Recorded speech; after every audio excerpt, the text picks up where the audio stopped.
Great day. My name is Kurt Gabriel Bill, together with my partner, John Alexis Asuncion. We will present to you our thesis for architectural review purposes. Our topic revolves around agriculture and ecotourism. So, our main development is riverfront, and we will be developing the riverfront or river easement of Maragondon. We come up with a thesis titled Tranquil Tides, Developing Agri-Ecotourism in Maragondon Riverfront Through Experiential Architecture. So first, let's tackle what is our concept. So our concept is radial, which stands for fairness and connection. So the structure will provide to its users in terms of design and the structure itself. So our goal is to live within nature with the goal of maximizing the vista of Maragondon River. So circle or radial siya para makita yung 360 view ng ating vista po ng ating Maragondon. Much resilient yung structure natin against the air and water. So next, here is our master site development plan. So all throughout our plan, since malaki siya or like archipelago type siya ng planning, hinati-hati namin siya per zone. So we have 5 zones. So here is our site zoning. So for the first zone is the Hook and Cook Restaurant. Ito po yung mga perspectives natin. Open market. Next. The training facilities. Next. And then the So we aquaculture. so since we are developing agriculture, we also introduce aquaculture in in the process of water filtration. We also introduce hydroponic farming for sustainability. So these are the samples and perspectives of our hydro and aquaponics. So we also introduce riverine aquaculture or yung mga tinatawag bilang semilia wherein it is enclosed in a net within the river Maragondon Eastment to para mabantayan yung growth ng mga similya ng isda. Next is the zone 2, the events place.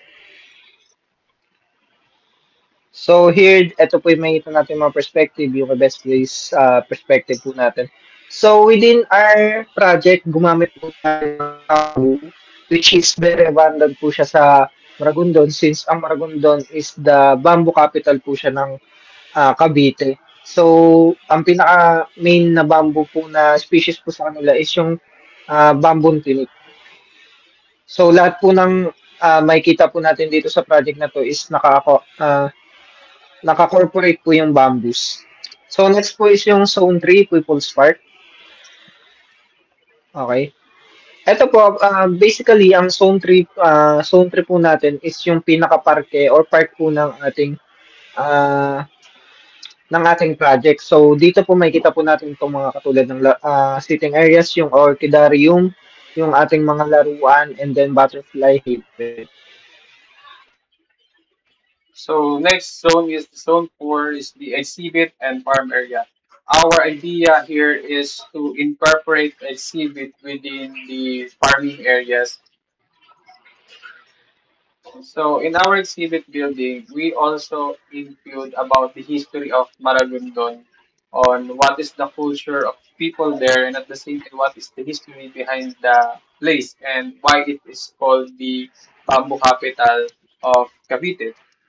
So not only the history but also the different crop products that may be introduced in Maragondon.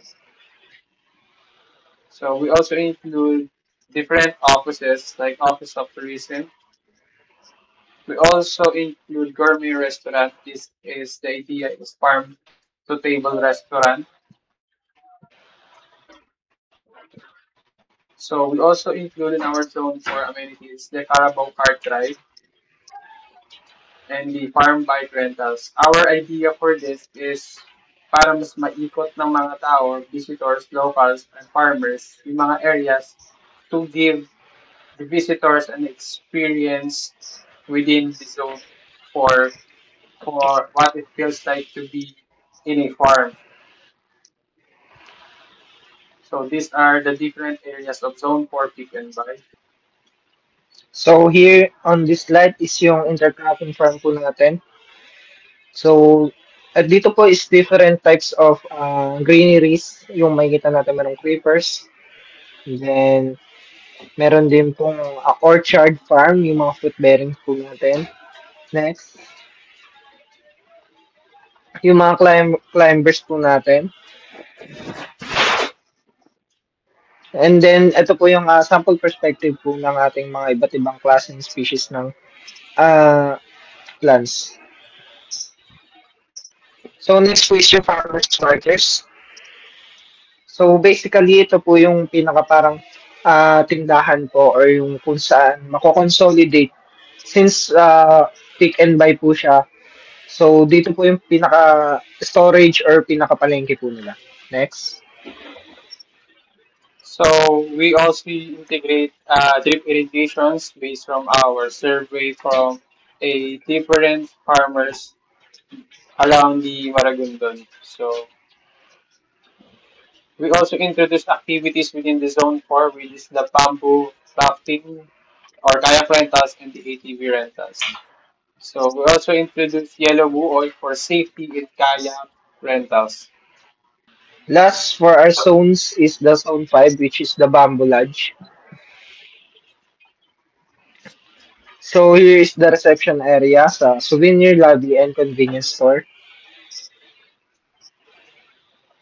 Next is the one of our lodges, the A-frame, which is the basic type lang po siya for couples or four packs type of lodge.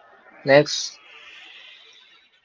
Next is the villa or ito naman po is yung for the families. So integrated with the pool. Next. Then next po is the perspectives, the common pool, the sitting areas, and also the camping site. So basically po, hindi lang po siya tumatakbo dun sa pinaka zoning po natin. Meron din po tayong iba't ibang klase ng meron po tayong by land and by water. So ito po yung itinerary plan natin. Yung esplanade for our uh, cruise ship po ng ating Maragondon River Cruise and then the wharf. Here is the design of our boat or the cruise. Next is the perspective of wharfs and then the esplanade. Then also, kung hindi po gusto ng mga tao na maglakad or also ayaw din nila ng meron silang sickness, pwede po silang by bike or by e-bike. So incorporated din po siya. Here is the finishes or the materials that we use on our wharf and also in our esplanade. So, So we also introduced a first aid clinic for the safety of different zones. And we place our first aid clinic within the radius of 10 to 15 meters from the Hospital of Maragondon. So we also introduced common admins. So in our buildings, we incorporate the we maximize the space to have a natural ventilation for us not to use air conditioning unit. At the same time, we use breeze relay for some breakers for passive cooling in our different buildings. So lastly, this is a picture of me and my partner within the Maragondon Riverfront Eastment. So we just reflect our thesis to the actual site. So we basically inspired from the natural resource of Maragondon and we want to maximize it, introduce it to people for it to become a tourist spot because since Maragondon is within the area of Batangas and Naik, which is known from their beaches, so we want to include Maragondon River as part of a tourism area for Cavite. we want to end our presentation with a quotes for Eleanor Roosevelt, which states that the future belongs to those who believe in beauty of their dreams. So, yun lang po ang aming presentation. Once again, I'm Jan Alexis Asuncion together with my partner, Kurt Gabriel. Thank you for listening.